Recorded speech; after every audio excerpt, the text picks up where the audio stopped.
Bonsoir à tous et à toutes, et à toutes et à tous, comme ça il n'y a pas de susceptibilité qui sera gentillée. Parler d'un livre qui vient de sortir devant un tel auditoire n'est pas toujours évident, sans rien divulguer. Donc vous n'apprendrez pas grand-chose sur l'histoire, ce sera tout le suspense qu'on va vous laisser. Mais en tout premier lieu, vous avez devant vous un personnage qui tient la plume, qui se trouve confronté à la virginité du papier, à devoir remplir jour après jour, mois après mois, quelques rames de papier. Et il a déjà commencé il y a quelques années. Il avait commencé il y a quelques années avec un ouvrage qui s'appelait « Les géraniums de Monsieur Jean ». Oh, même avant. Même avant. Avec l'herbe qui souffre. Alors, qu'est-ce que tu avais écrit à ce moment-là, même avant? Alors, j'ai commencé par des nouvelles. Oui. Donc, 2 recueils de nouvelles. Un premier, l'herbe qui souffre, qui avait été publié chez un éditeur belge qui s'appelait Mémor. Mais la vie du monde éditorial est compliquée et donc, à un moment donné, cette maison d'édition a fait faillite. Et la plupart de ces titres ont été rachetés par une maison d'édition namuroise, Mijade, mais qui n'avait racheté que le fonds littérature jeunesse, et la littérature jeunesse étant dans le monde éditorial quelque chose qui marche mieux. Puis j'ai publié un deuxième recueil de nouvelles, Fœtus fait la tête, publié par un éditeur suisse, L'Âge d'Homme, qui à l'époque avait un très beau catalogue d'auteurs belges. Et c'est ce qui m'avait attiré vers cette maison d'édition. Et puis quand j'ai eu terminé un premier roman, j'ai eu envie de changer. Et donc je me suis mis à explorer l'ensemble du monde éditorial. Je crois que je l'ai envoyé une quarantaine de maisons d'édition. Et dans le journal Métro, qui est parfois décrié, il y a néanmoins des pages intéressantes, et notamment, il y avait régulièrement une pleine page d'une interview d'un auteur. Et je suis tombé sur l'interview du premier auteur belge à être publié dans la collection Vent du Nord, une collection qui avait été créée par la maison d'édition Zélige, une maison française, mais dont le patron a un attachement particulier pour la Belgique, les auteurs belges, les libraires belges qu'il connaît bien, parce que dans une vie antérieure, il a été représentant. Et découvrant cette page dans Métro, je me suis dit, voilà une opportunité. J'ai lu évidemment le livre de Charles Duhart, qui habite dans les Ardennes, l'oncle Karl. Je trouvais que c'était très plaisant, que je me verrais bien dans cette maison d'édition. J'ai donc envoyé le manuscrit et l'éditeur m'a téléphoné en me demandant si on pouvait se voir à la foire du livre à Bruxelles qui allait s'ouvrir quelques semaines après. Et puis c'est ainsi qu'il a publié Le Géranium de Monsieur Jean. Qui traitait en 2 mots de... Alors c'est un huis clos. J'avais envie de traiter d'un monde dont on parle peu, la maison de repos, mais sans tomber dans la caricature de la personne âgée acariâtre qui embête son entourage, genre Tati Daniel, ni non plus avoir une vision trop poétique de la vieillesse du grand âge. Et j'ai essayé de trouver un entre-deux, en me posant la question du sens de la vie une fois qu'on arrive à cette étape-là. Et puis, en fait, mon idée au départ, c'est que le géranium de Monsieur Jean était complété d'une deuxième partie. Parce que ce Monsieur Jean recevait la visite de ses enfants. C'était une des manières de donner un sens d'ailleurs à sa vie. Mais il était en conflit avec sa fille.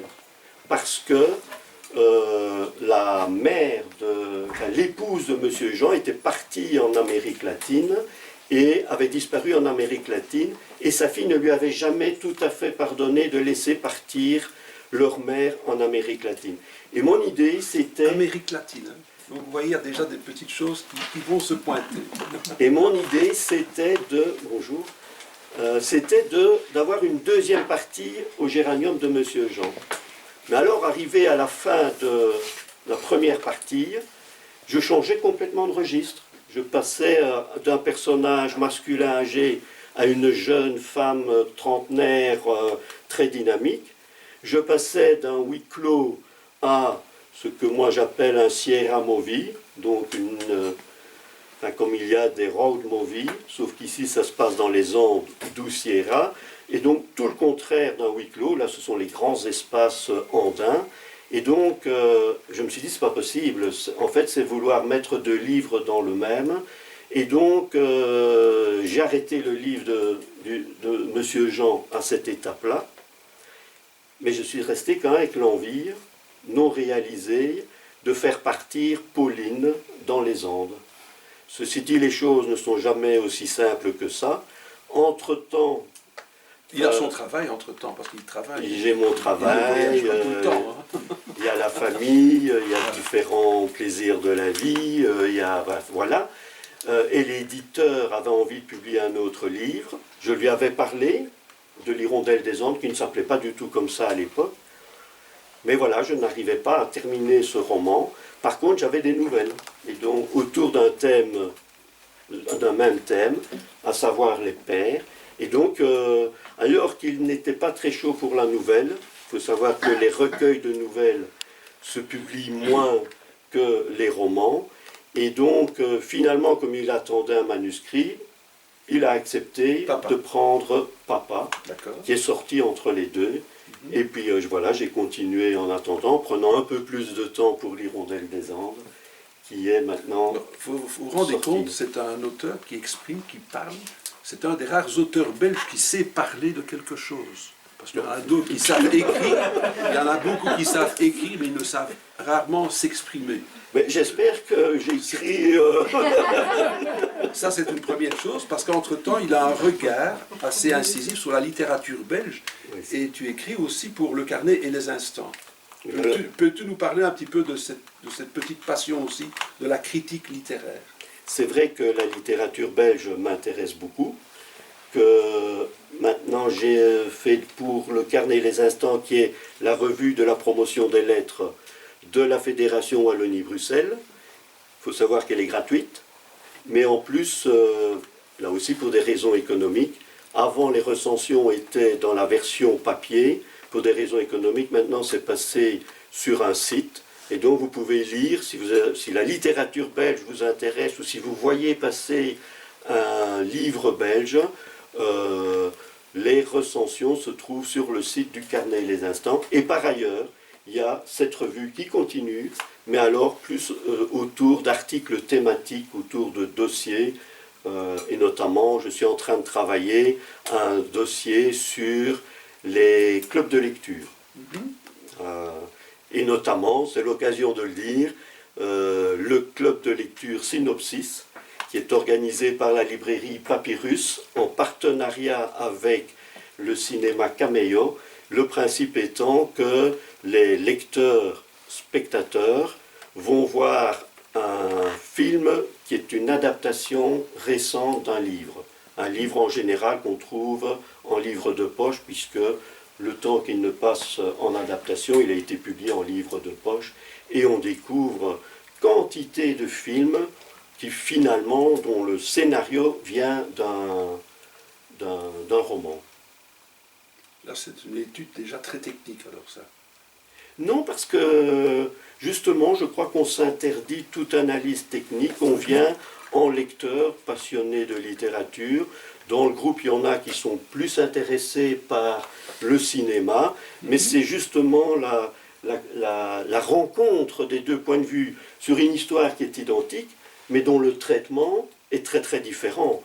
Un réalisateur de cinéma n'utilise pas les mêmes techniques narratives, pas les mêmes outils. Il n'y a pas de musique dans un livre, il n'y a pas... aussi, on peut faire intervenir de la musique, mais on ne l'a pas de manière auditive.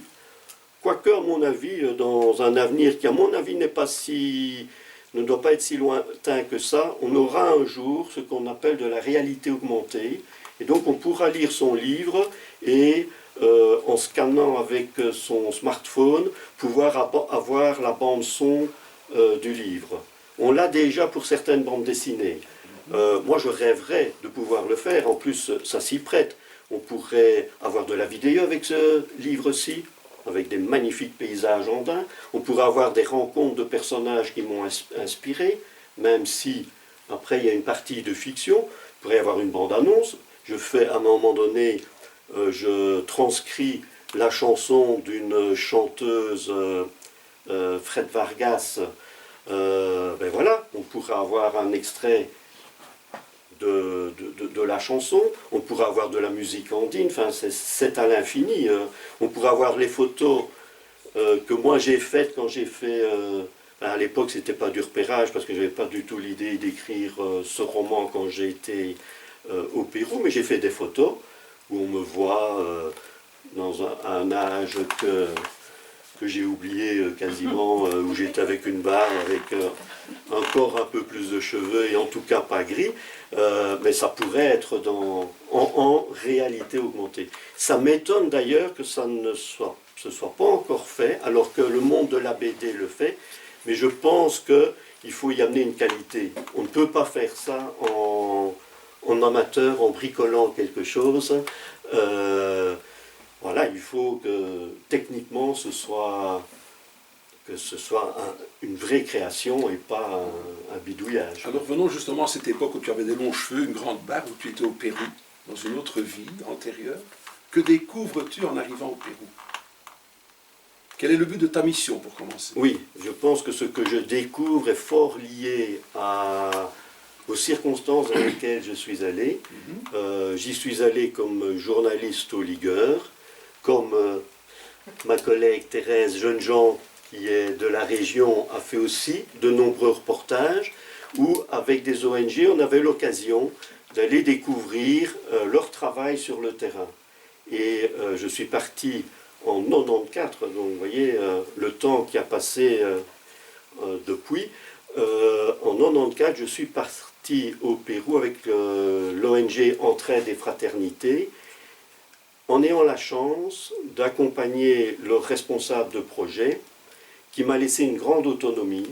Et on a vraiment, d'une part, je l'accompagnais dans certains projets, et lui était là pour vérifier la pertinence des projets et des financements qu'ils apportaient à ces projets. Mais comme il avait beaucoup d'associations à voir, et que je me débrouillais un peu en espagnol, il m'a demandé à certains moments d'aller voir à sa place certaines associations. Et donc, ça permet de faire la découverte d'un pays en visitant, j'ai envie de dire, les coulisses ou une certaine réalité, notamment les bidonvilles, ou quelque chose qui est beaucoup moins connu et qui m'avait fort impressionné, dont je ne parle pas dans le roman, ce qu'on appelle les tugurios, c'est-à-dire les quartiers délabrés à l'intérieur de Lima, qui sont quasiment abandonnés, mais qui sont squattés par des quantités importantes de familles, et que les autorités d'ailleurs essayaient d'expulser, et parfois à 4 heures du matin, il y avait une mobilisation pour aller à l'entrée d'un de ces bâtiments pour empêcher l'expulsion, parce que c'était manu militari et c'était assez costaud. Je pense que ça n'a pas beaucoup changé. Mais quelle était l'ambiance politique à l'époque? Alors, c'est une ambiance aussi très particulière qu'on retrouve dans le roman, puisqu'à l'époque, il y avait une confrontation très forte entre les autorités politiques, singulièrement le président Fujimori, péruvien d'origine japonaise, qui tenait le pays d'une manière très autocratique, qui par après d'ailleurs a été poursuivi notamment pour corruption et je crois a dû quitter le Pérou. S'il y a des gens qui connaissent très bien le Pérou, n'hésitez pas à me corriger parce que je ne suis pas expert du Pérou. Et à côté de ça, il y avait un mouvement terroriste. Je le dis parce qu'il s'en prenait aux populations civiles, le Sentier lumineux, de tendance marxiste-léniniste, et finalement, c'est la population qui était la victime collatérale de cette confrontation entre deux groupes politiques radicalement opposés, les uns imposant l'autorité, les autres essayant de créer une déstabilisation générale pour obtenir le pouvoir au bout du compte. Et c'est dans ce contexte-là que que le roman, non pas se déroule, mais c'est l'arrière-fond historique. Voilà. Parce que le roman se déroule à peu près à l'époque contemporaine, puisque c'est Pauline, la fille de Monsieur Jean, et surtout de sa mère qui a disparu au Pérou à l'époque du Sentier Lumineux, c'est la fille qui retourne au Pérou, pas en 2019, mais en 2005-2010. Ça, c'est toute l'histoire. Donc, en savoir plus, on ne va rien divulguer.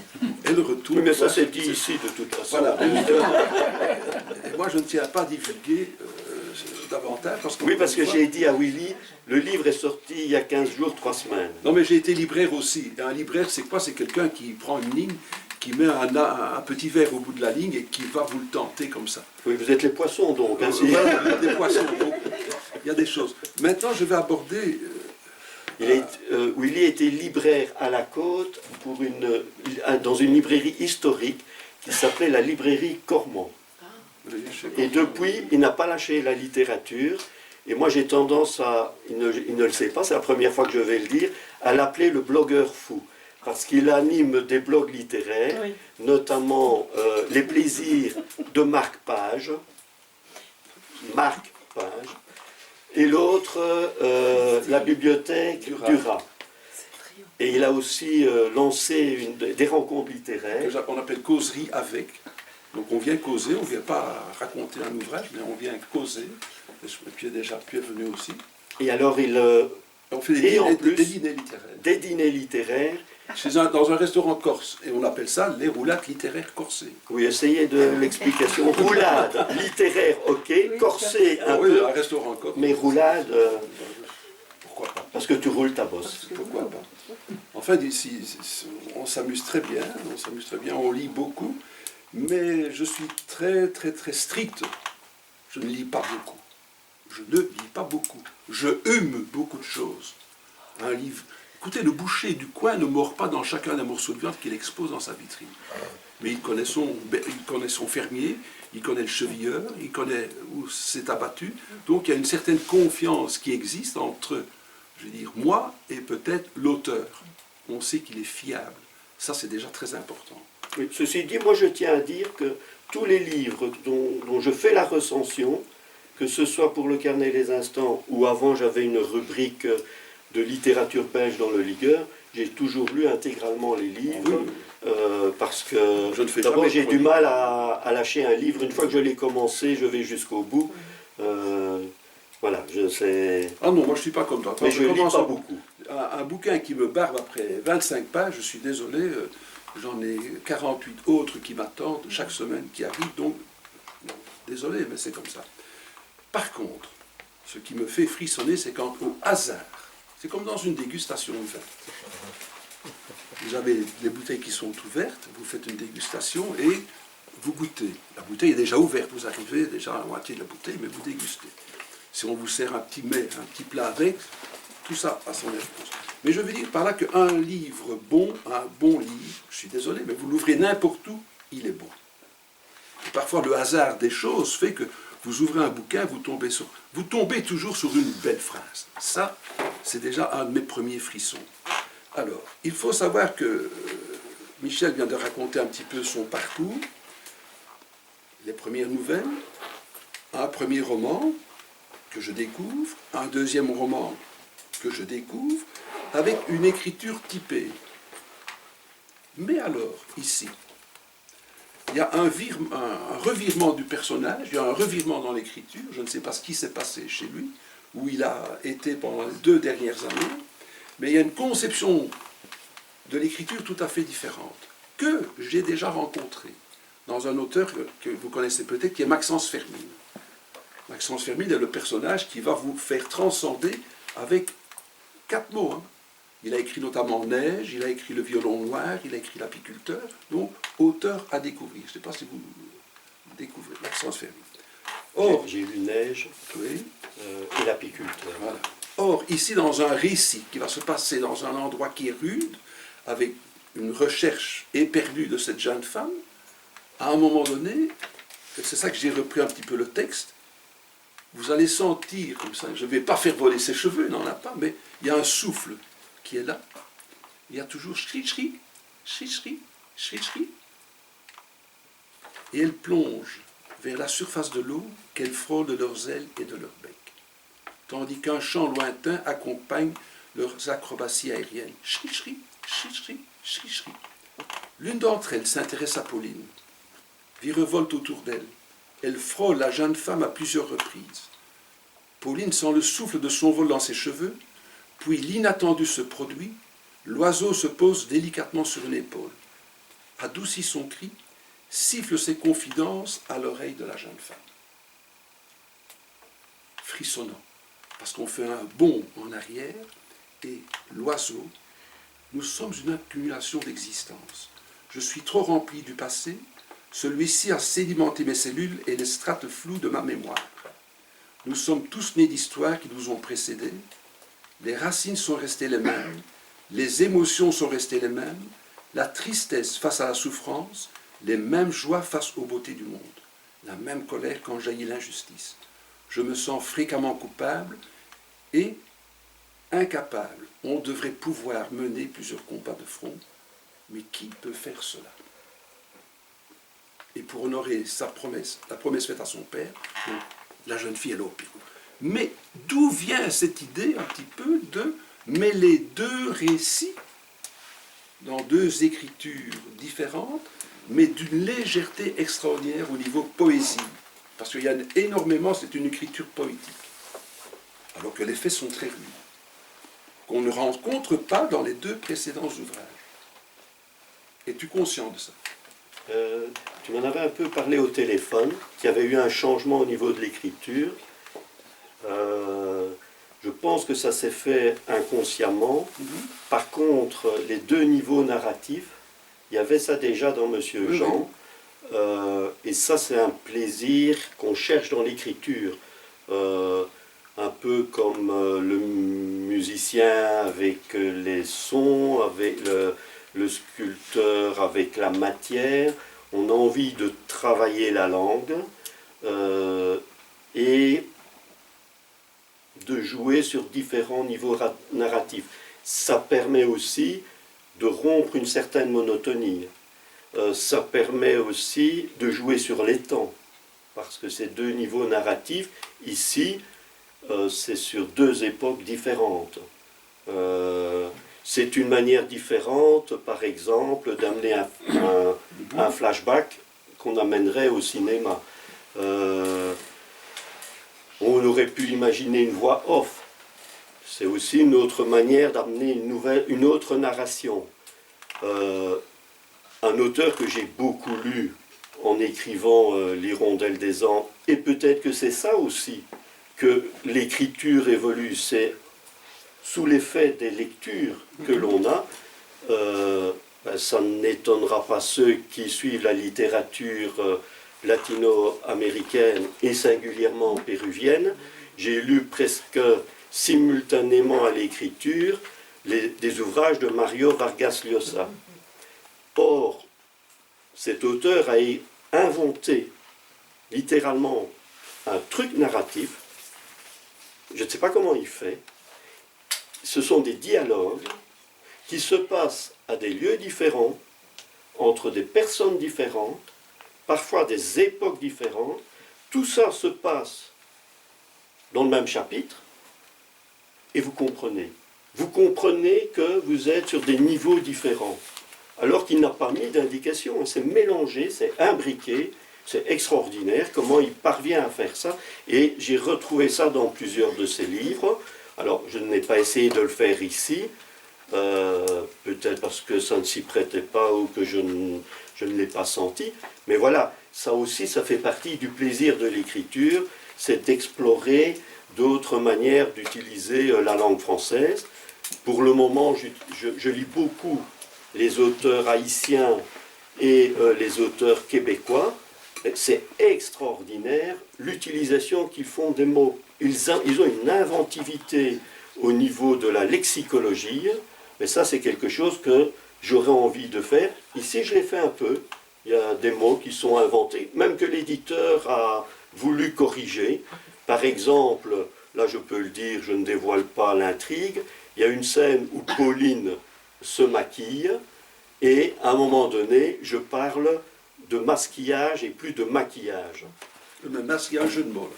Oui, là, il est même Oui, gros. mais non, mais quand on le voit dans le contexte, Oui, mais lui, c'est le mot qu'il fallait. et son correcteur, parce qu'il a un correcteur très très scrupuleux sur la langue française, qui a demandé, est-ce que tu es sûr que c'est masquillage? Alors c'est vrai que le jeu de mots est gros, mais je trouve aussi qu'il est très significatif. Maquillage, masquillage, et par rapport à la psychologie du personnage à ce moment-là, ça convenait bien. Et puis, on se fait aussi plaisir comme auteur. Même si c'est gros, j'aurais eu du mal à le retirer. Mais par contre, tu t'amuses aussi avec les jeux, avec les mots. Par exemple, ils sentent à tout le souvenir. Pardon? Ils sentent à tout. Ah oui, oui, oui, oui, oui. C'est beau. Oui. C'est beau. On voit vraiment que c'est resté ancré dans le souvenir. Et régulièrement, j'en ai souligné pas mal comme ça, il faudra les découvrir. Qui souligne dans son livre en lecture? Voilà. Je trouve que c'est très important. Parce qu'encore une fois, moi, ce que je souligne, c'est un arrêt. Parce qu'encore une fois, quand je souligne quelque chose, je me dis, mais il y a une raison, et la raison, elle est toute simple. C'est le BABA, c'est le mot juste à l'endroit qu'il faut associer à un autre mot juste. Ça vous fait transcender pourquoi c'est toute une histoire qui se développe. C'est un piège. Parce que moi, je referme l'ouvrage à ce moment-là, je me dis, mais bon sang de bonsoir, pour raconter ces faits-là, qu'est-ce que j'aurais pas mis comme ligne pour raconter l'émotion que je suis en train de découvrir ici? Et l'auteur, 4 mots, 5 mots, ils sont à tout le souvenir. Moi, voilà, ça m'a ancré dans quelque chose, en me disant, mais comment j'aurais pu exprimer cette même idée, quoi. Et ça, c'est un vrai plaisir dans l'écriture. Oui. C'est que c'est le genre d'expression, y compris maquillage. On n'y a pas pensé à l'avance. C'est au moment où on est emporté dans l'écriture et qu'on est dans la situation.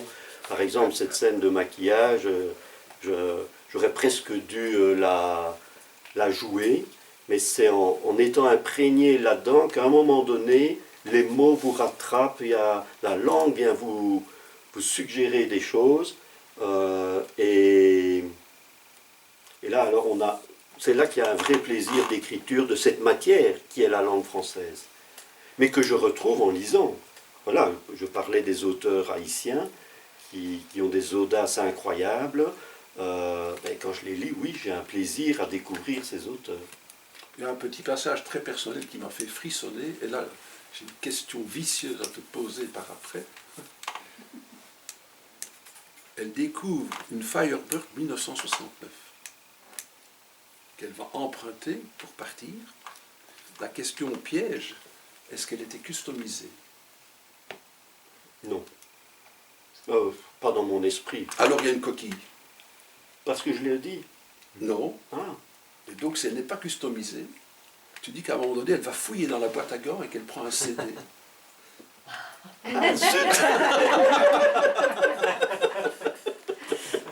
Si tu m'avais dit oui, elle a été customisée, elle a été voilà, on a adapté quelque chose. Je suis pris en flagrant défaut de recoupement de l'information. Oui, je vois encore la Firebird avec son petit nez, on se mesure en 2 parties. 69, c'était à l'époque de ma première voiture, je me souviens, elle coûtait à cette époque-là 219 000 francs belges. La Firebird 69. J'aurais dû te faire lire le manuscrit avant. Non, mais c'est le genre de petites choses que tu me dis, tiens, bon, voilà, mais est-ce qu'il... Tu m'avais dit qu'il y a aussi peut-être autre chose qu'un féru du Pérou pourra découvrir. J'ai rien découvert d'autre. Oui, il y a une scène.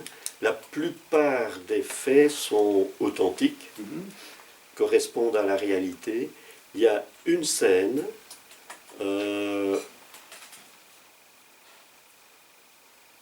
qui, pour amplifier la psychologie du personnage, je devais lui donner une dimension supplémentaire. Et je ne suis pas sûr que ça existe au Pérou. Voilà, je vais dire sans dévoiler, c'est une fête populaire, et je lui donne une dimension dont je ne suis pas certaine qu'elle existe au Pérou. Mais l'écriture vous révèle des choses parfois étonnantes, vous êtes rattrapé par la réalité. Et je ne serais pas étonné qu'un jour quelqu'un me dise « Ah, mais j'ai assisté à cette fête populaire et ça se passe tout à fait comme ça. » Ici, j'ai assisté à une fête populaire, je la décris telle que j'y ai assisté, mais alors j'y ajoute une petite touche, et ça je ne suis pas sûr que... Je ne sais pas de quelle scène tu peux parler, mais si le Pérou, sont des gens qui savent faire la fête, et crois-moi... Ça, de toute façon, c'est une des raisons pour lesquelles j'ai aimé le choix de l'illustration de couverture, qui est un choix fait par le graphiste de la maison d'édition. Moi, j'étais parti sur une autre idée. L'éditeur n'était pas tellement pour, et alors le graphiste a fait une suggestion, et à la fois à travers les couleurs, le mouvement, le pied, on devine qu'on est face à une danse, mais en même temps, c'est plutôt graphique comme photo.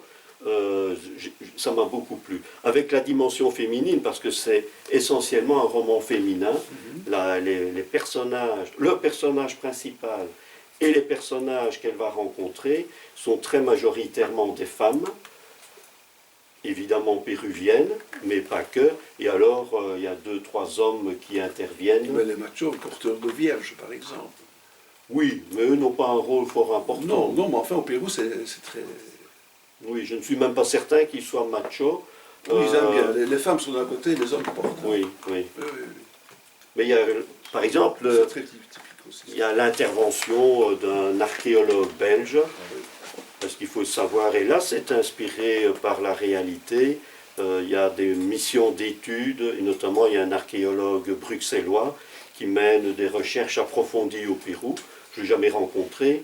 Là, je suis parti de lecture et j'ai recontextualisé, mais je le fais rencontrer Pauline, ou plutôt je fais en sorte que Pauline le rencontre. On n'est pas déstabilisé entre le Pérou d'avant et le Pérou de maintenant. Dans l'écriture, ça ne se ressent pas. Ça passe très très bien. Mais je pense qu'il y a une forme de permanence au Pérou. J'ai lu dans la revue de SOS Fin, Défi Sud, il y avait un article sur la crise agricole, la pauvreté dans la ruralité au Pérou, et ça correspond aux réalités que j'ai connues là-bas. C'est même un peu, parfois ce qui est désespérant, c'est de se rendre compte que malgré tous les efforts faits par les ONG, par des ONG ici en Belgique, qui les soutiennent, par les communautés locales là-bas, singulièrement les femmes. Je mets beaucoup de femmes qui se battent au Pérou pour faire vivre non seulement leurs familles, mais les familles de la communauté. C'est de voir qu'il n'y a pas une véritable transformation de la société. J'ai eu l'occasion d'aller au Brésil un peu avant l'élection de Lula, quand le PT était en pleine montée. Il y avait une espérance, c'était fabuleux. Et puis quand on voit l'état dans lequel maintenant se trouve le Pérou, ça c'est impressionnant. Et ils recommencent, et ils repartent au courant. Ils n'ont pas le choix en même temps. Il faut vivre, il faut nourrir ses enfants, il faut réfléchir à d'autres structures collectives, mais il n'empêche que ça m'interpelle. Mais voilà, clairement, je voulais aussi faire apparaître ces femmes, et Pauline se transforme au contact de ces femmes, parce que j'ai été transformé aussi au contact de ces femmes. On en a souvent parlé avec Thérèse, qui en a rencontré aussi beaucoup en Afrique, plus que moi en Afrique, mais la réalité est la même. Le rôle des femmes dans ces communautés est épatant. Même en ville, hein. En ville aussi. Même en ville, bon, c'est peut-être plus flagrant, je veux dire, en dehors, dans les montagnes, mais en ville, les femmes sont aussi très très prenantes et organisatrices. La femme péruvienne est une latinos, je pense que les maris ont besoin d'être matés, et je pense qu'elles ont de quoi être matées par ces femmes. Oui, les maris ne sont plus là. Voilà. Moi, je me souviens avoir rencontré, ça je n'en parle pas, enfin je ne pense pas, dans le roman, je me souviens avoir rencontré des femmes qui avaient perdu, à cause de la dictature, leur mari, leur fils, et qui se réunissaient. Alors c'est pas ce qu'on a appelé les folles de la place de Mai en Argentine, je crois. Oui. C'était pas le même genre de manifestation, mais elles se réunissaient régulièrement. Je me souviens avoir été à une réunion de ces femmes. mais c'est lourd, quoi. C'est des femmes qui étaient totalement isolées dans leur réalité et qui avaient besoin de se retrouver, en plus pour faire des démarches juridiques. Et c'est des femmes qui parfois étaient issues de la cordillère des Andes, des indigènes, parfois analphabètes, et qui ont dû se former, bon, aidées aussi par les ONG, mais voilà, il faut les entamer, ces démarches. Donc c'est... Moi, je ne connais que la capitale. Oui. Donc, ce que tu as décrit là-bas, je suis très curieux. Je ne resterai pas longtemps dans la capitale, quoi. J'ai envie d'aller voir ce qui se passe là où tu as décrit certaines scènes, certains paysages, certaines choses, certaines ambiances, certaines façons de vivre. Là, je veux dire, c'est un livre éventail. Tu l'ouvres et il y a 1000 choses à découvrir. Mais c'est surtout dans la beauté de l'écriture. Les faits racontés sont durs souvent. Ce que la jeune fille va subir, ce que ses amis vont subir, ce qui s'est passé sont très durs. Mais c'est la beauté de l'écriture qui va faire qu'on voit l'histoire d'une toute autre façon. Ceci dit, Pauline ne subit rien. Elle ne subit Pauline, rien. au contraire, peut-être qu'enfin elle se réalise. Ça. Pauline, au départ, c'est quelqu'un qui a bien réussi sa carrière. Et à 30 ans, elle décide de changer du tout au tout. Elle donne sa démission. Phénomène que j'ai pas mal observé autour de moi d'ailleurs. Je constate, et c'est singulièrement le fait de femmes, des femmes entre 25 et 35 ans, qui ont cette capacité à se lancer dans une nouvelle formation, à donner leur démission à un boulot pour en commencer un autre, à revoir leur vie affective éventuellement. Je trouve que ça peut paraître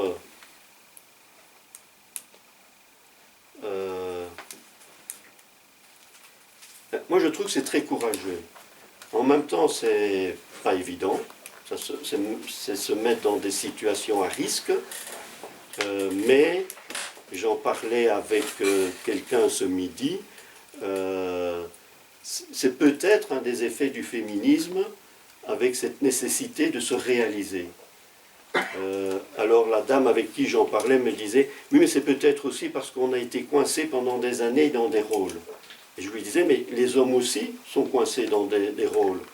Le boulot, le métro, le dodo, amener l'argent, enfin, les rôles étaient peut-être très différents, mais très cadenassés. Mais par contre, les hommes ne se remettent pas en question plus difficilement. Enfin, il ne faut jamais généraliser, hein, mais j'ai l'impression qu'il y a une réflexion sur le sens de la vie, l'essence de la vie plus importante chez les femmes. Et c'est en partie ce que j'ai essayé de traduire ici. Le roman suivant te fera quitter la région? Ah oui. Je suis en plein dedans. Là, j'arrive de Bruxelles, alors que j'habite la région ici. Je suis en résidence d'écriture à Passaporta, la maison des littératures de Bruxelles, parce que je suis en train de travailler sur un roman bruxellois. Donc, Ah d'accord, la déconnexion la plus complète. Oui. Je ne sais pas si j'écrirai beaucoup de livres, donc j'aime bien changer d'univers. C'est un des avantages de la nouvelle d'ailleurs. C'est que vous pouvez changer de personnage, vous pouvez changer de registre narratif, vous pouvez changer d'époque facilement. Si vous deviez changer autant pour les romans, il faudrait beaucoup plus de temps. Ça, c'est un des plaisirs de la nouvelle. Moi, j'ai photographié les 5-6 premières pages que j'ai envoyées à mon ami. Il me dit, tu photocopies le reste? J'ai dit non, tu attendras. C'est trop bon. Y a-t-il des questions? La curiosité. Des dessous, des dessous. Oui, c'est le premier livre où tu dois te mettre quand même dans la peau d'une femme. Est-ce que ça t'a posé problème? Est-ce que il t'est arrivé de demander à l'une ou l'autre femme ce qu'elle aurait pensé ou dit ou fait dans telle circonstance? Ou bien est-ce que... Non. Alors, dans le Géranium de Monsieur Jean, je me suis mis dans la peau d'un vieil homme. Oui. C'était presque plus compliqué que de me mettre dans la peau d'une femme. D'une femme, oui. Ce qui ne veut pas dire que j'ai réussi. Oui. Ni dans la peau du vieil homme, ni dans la peau de la jeune femme. Mais en termes de difficulté, ça a peut-être été plus difficile dans la peau du vieil homme. Maintenant, en termes de est-ce que j'ai réussi, il y a certaines scènes, probablement, parce que ce qu'une femme vit n'est pas ce qu'une autre femme vit, mais il y a peut-être des scènes où les femmes ne vont pas s'y reconnaître. Il y a une scène, je vais reprendre la même sur le maquillage, il y a des femmes qui se maquillent beaucoup, ça me frappe. J'ai vu un jour une femme se maquiller dans le train, ouvrir un attirail, c'était impressionnant. J'ai lu énormément de pages dans les magazines, pas féminins, le supplément Week-end du soir. Il y a quasiment chaque semaine une page sur le maquillage. Et un vocabulaire. Et alors là, c'est le plaisir du romaniste que je suis de formation, c'est de découvrir tout un vocabulaire, mais que je ne pratique pas du tout. Je parle la langue française, mais ce vocabulaire-là, c'était une découverte. Et alors j'ai interrogé une collègue qui se maquille énormément, et je lui ai demandé pourquoi elle se maquillait autant. J'étais un peu perturbé que je vienne avec des questions si précises. Se maquiller. Se maquiller, passage obligé à ses yeux pour marquer la transition nuit-jour. Se mettre en ordre de bataille. Un make-up réussi. C'est le début d'une journée réussie, juge-t-elle. Mixage au fond de teint d'une base de maquillage anti-fatigue afin de donner plus de fluidité, de transparence à la texture. Davantage de lumière aussi. Ou travail du fond de teint en top-coat blanc satin. C'est ça que vous employez? Pour illuminer les zones bombées de ses joues. Elle donne avec ses petits trucs comme transformer la texture poudrée du blush en le mélangeant sur le dos de la main avec le... Enfin, encore un terme technique en anglais, pour obtenir un fluide fin qui fusionne avec la peau. Mais c'est délicat tout ça. C'est une page, enfin, pour tout alors, confondre. soyons honnêtes, dans ces pages des suppléments du soir, et d'autres, d'autres magazines, moi je lis tout ce qui passe, donc il y a des descriptions comme ça. Donc je n'ai pas fait des copier-coller, mais j'ai noté des phrasés, et puis après j'ai fait des associations. Et alors aussi, c'est que je participe parfois, il y a à Marche en Famenne des gens qui se réunissent pour écrire ensemble, la table d'écriture de Marche en Famenne, et une fois par an, ils font un week-end d'écriture à l'EF. Et on se lit les textes les uns les autres. Et je leur avais lu ce passage-là, et j'ai dû me laisser entraîner un peu dans tout ce que je découvrais, et c'était devenu très long. Et donc là, j'ai dû resserrer, resserrer. L'éditeur m'a dit resserrer, resserrer. Là, j'ai été trop pris par le sujet, et alors à un moment donné, le risque, c'est que le lecteur ne vous suive pas au bout de la scène Suivante, qui est d'un érotisme extraordinaire. Il y a 2 scènes là-dedans qui sont hyper sensuelles. Il y en avait 3. Mon éditeur en a Quel dommage. Tu la gardes pour le prochain. Ça vient pas du soir. Comment? Ça vient pas du soir. Ça ne vient pas du soir. Non, c'est de la pratique personnelle. Non, oui. Non. Non, non, il y en a une, c'est pas possible. Non, ça c'est pas pourquoi. Bon, mais ça ne va pas dire. Hein. Je dis, il y en a une, ce n'est pas possible que ce soit personnel. Ah voilà, effectivement. Et là, l'éditeur a trouvé que j'en faisais trop par rapport à la psychologie du personnage. Ce en quoi je lui donne raison sur un aspect, donc dans son esprit, c'est pas possible qu'une jeune femme qui est partie pour retrouver sa mère puisse s'offrir des dérivatifs dans sa recherche. C'est vrai, c'était pas tout à fait vrai dans mon esprit, parce que c'est aussi une femme qui se veut indépendante. À sa vie antérieure, avant qu'elle ne parte au Pérou, j'y fais des allusions, c'est déjà une vie de femme indépendante. Et il n'y a pas de raison que ça, pour moi, il n'y avait pas de raison que ça s'arrête au Pérou. Mais voilà. Mais il n'y a pas de débauche. Il faut écouter aussi son éditeur. Il n'y a pas de débauche, c'est une fluidité toute naturelle. Hein. La façon dont pense qu'on aurait succombé. De toute façon, la débauche des uns n'est pas la débauche des autres, et les limites de la débauche...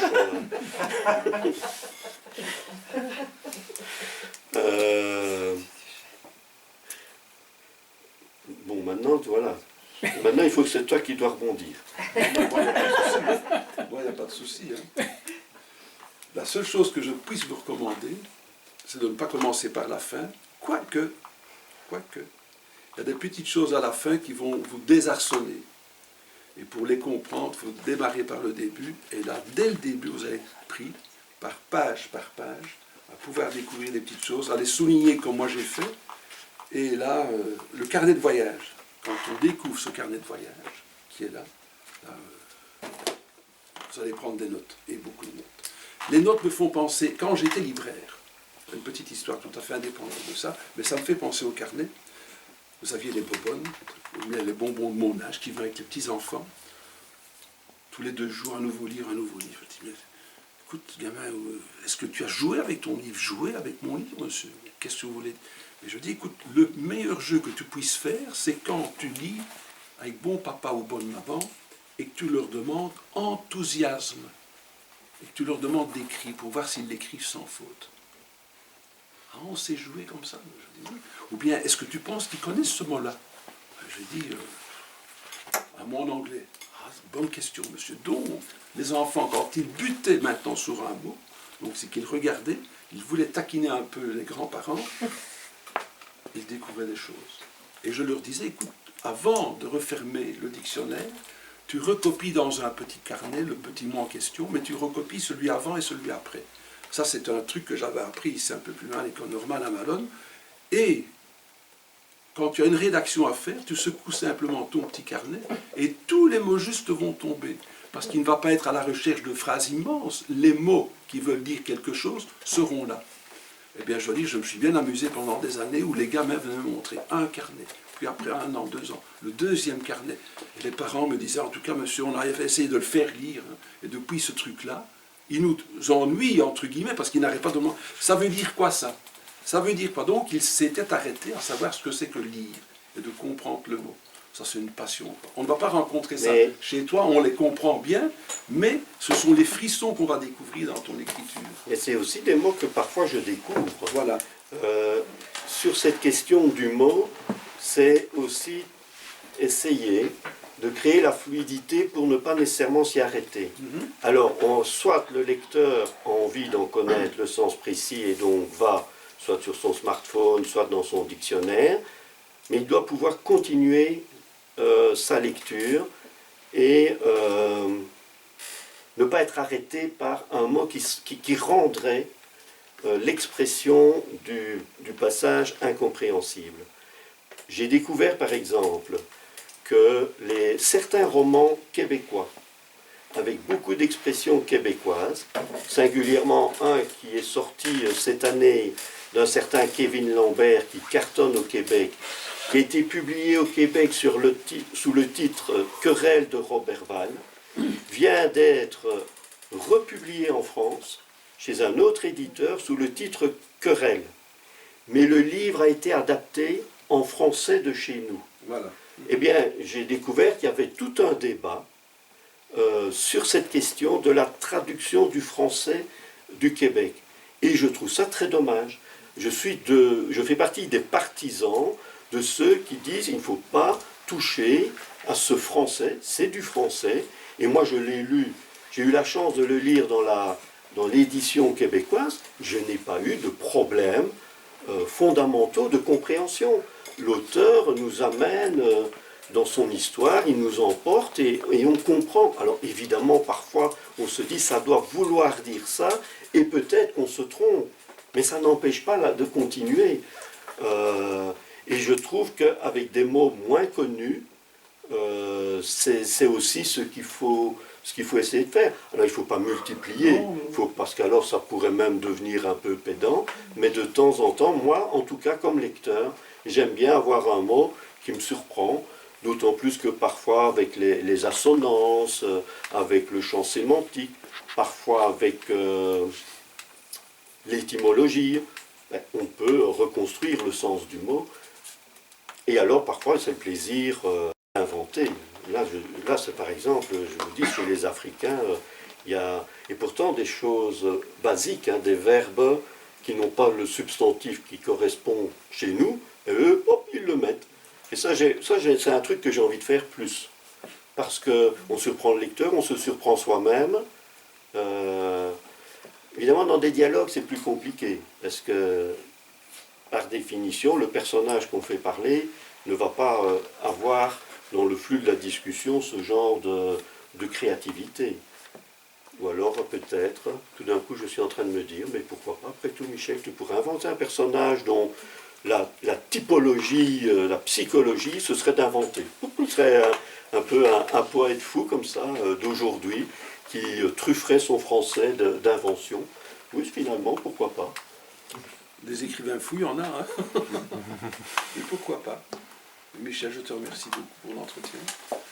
Ça m'a fait grand plaisir de pouvoir encore échanger et découvrir encore des petites choses. Je vais le relire parce que les bons livres, ça se lit et ça se relit. Parce qu'encore une fois, quand on est pris par un travail de lecture comme je fais habituellement, on est pris par une histoire. Bon, là, je vous ai dit, je ralentis déjà beaucoup par les belles petites phrases qui apparaissent. Donc, je perds parfois le fil des idées parce qu'encore une fois, la phrase m'a fait que je m'échappe dans quelque chose, dans un autre univers qui vient de semer. Donc, je suis là, puis je continue. Mais parfois, à la relecture, on est souvent surpris, c'est qu'on va redécouvrir encore un autre fond. On est peut-être passé à côté pour l'une ou l'autre circonstance. Peut-être un mot que tu t'as arrêté, que tu as regardé dans le dictionnaire, tu as zappé quelque chose, mais tu continues.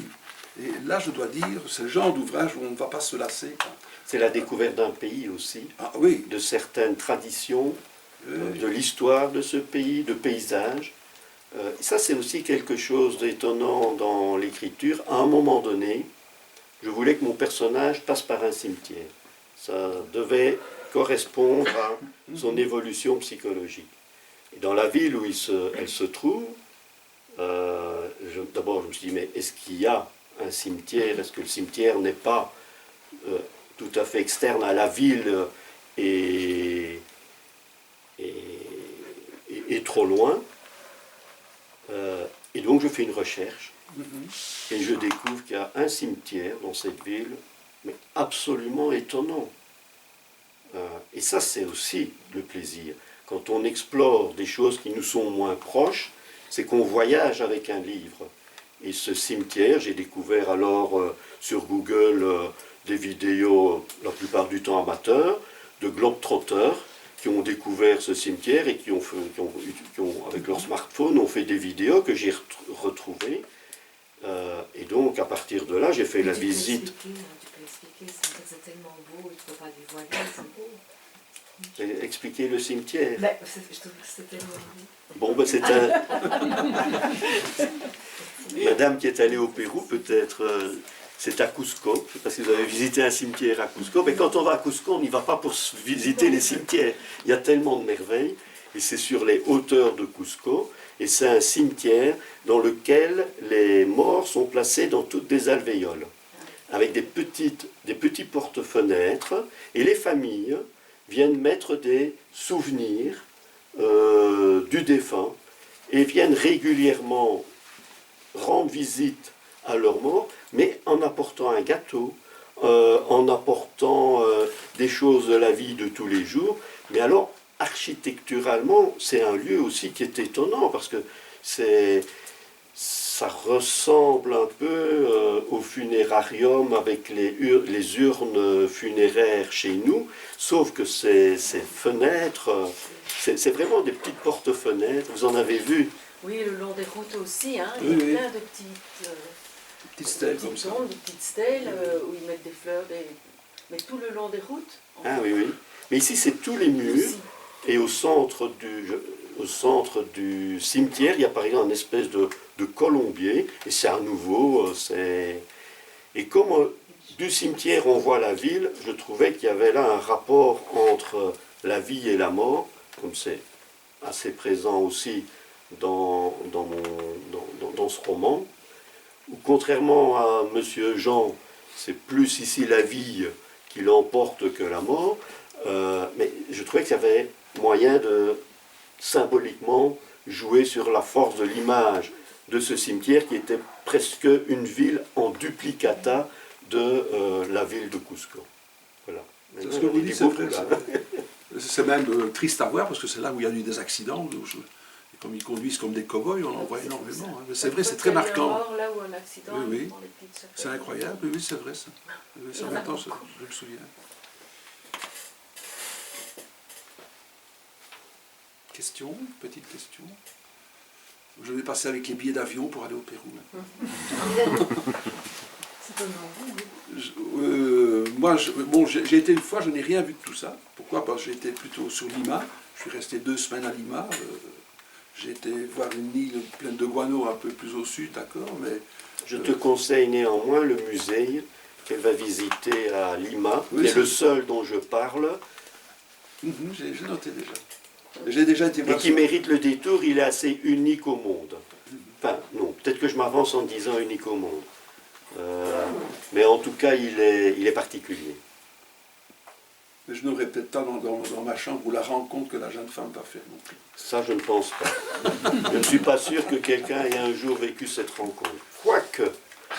Quoique, on entend tellement, Voilà, et tant mieux. tout à fait. Merci en tout cas de votre présence. Je parlais des différentes strates d'une vie, l'extrait que tu as lu. Ce genre de rencontre, quand on sort un livre, on retrouve évidemment, quand on n'est pas un auteur qui fait un parcours international, donc on se retrouve dans sa région, on retrouve des gens qu'on a connus à des moments différents de son existence, et ce soir c'est particulièrement le cas. Il y a à peu près toutes les générations que j'ai croisées, sauf celle de ma petite fille, ce sera pour plus tard, mais que je retrouve ce soir, et c'est très agréable à vivre. Je remercie les libraires de nous accueillir. Je sais que mener des rencontres, des soirées, c'est une grosse énergie. Il y a tellement d'offres. Parfois on se plaint que l'offre culturelle ou littéraire est minime. Moi je me souviens avoir été confronté au dilemme à Namur d'un même soir où dans chacune des librairies il y avait la possibilité de passer une excellente soirée. Donc c'est vrai que pour ramener du public ça demande beaucoup d'efforts, et je sais que vous l'avez fait, donc merci beaucoup et merci à vous tous. Donc soit d'avoir prolongé votre lecture, soit de l'avoir anticipée, et comme je le dis parfois dans des dédicaces, bon voyage par mot interposé au Pérou. Et comme les auteurs sont des gens très timides, je suis venu avec un auteur ici que j'ai pris par la peau du dos, qui vient de sortir un thriller qui s'appelle La Liste Alpha. Il s'appelle Phil Smans. Il va vous montrer la couverture de l'ouvrage. Et disons, c'est un ouvrage qui sort dans les tout prochains jours en librairie. C'est édité par une petite maison d'édition suisse. C'est distribué en Belgique. Et là, c'est encore une autre découverte à faire. C'est un premier roman. Voilà, je vous remercie aussi. Et tant qu'on y est, Ah, voilà. au mois de décembre, Oui. salon littéraire, salon des auteurs namurois à Malone, où vous pourrez retrouver Mireille Macquois, qui est romancière namuroise, Luc, qui lui s'occupe d'une association d'auteurs namurois, et Frédéric Ernotte, qui a sorti Expérience originale, un roman à 4 mains, donc avec un autre auteur. Je ne sais pas comment on fait ce genre, on relève ce genre de défi, mais voilà, et vous aurez l'occasion de les retrouver à Malone, c'est pour 14 et 15 décembre. 14 et 15 décembre, dans le cadre du marché de Noël, Dans la chapelle musicale de Malone. à Malone. Ce sera fléché.